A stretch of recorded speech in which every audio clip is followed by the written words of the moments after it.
Welcome to Week in Review. I'm Warren Dean. This is Brucey, almost 6 years old, and he came to us as his family was moving and unfortunately couldn't take him with them. He's a very sweet boy. He's a little sleepy right now because he was just out in playgroup having a good time. So he's still very active and he's a very well-behaved dog. He has his good recall and his sits, of course, and he's a very cuddly boy as well. So you can come and meet Brucey down at the Edmonton Humane Society this weekend. We've been dealing with a lot of hot weather over the last, well, month or so, and that concerns not only ourselves but our pets as well.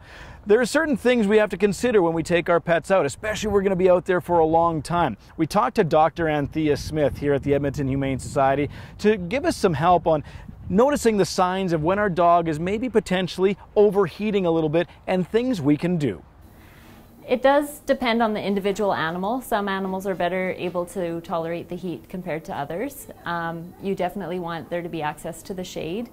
It's hard to say an exact timeline, but generally make sure there's always the option of the animal moving to the shade and getting out of the direct sun.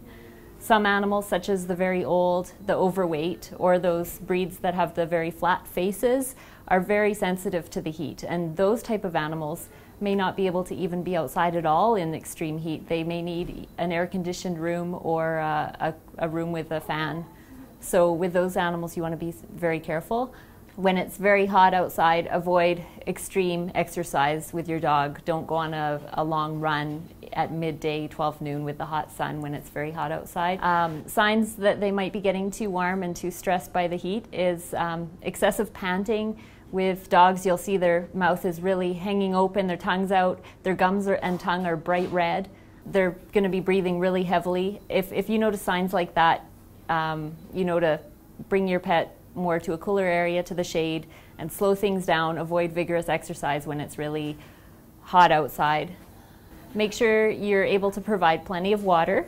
If it is really warm, you can wet their fur down with cool water, not ice cold, but just cool. And wet their paws down to help keep them cool.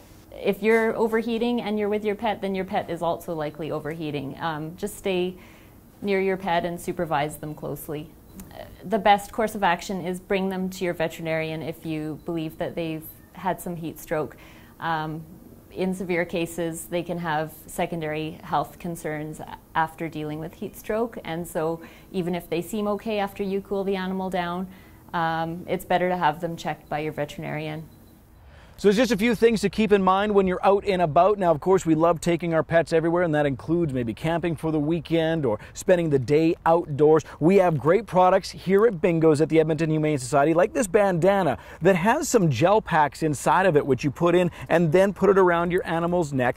And of course, it keeps them cool. So it's good for about an hour, but it sure does help the situation out if you're out, and it's easy to take along with you.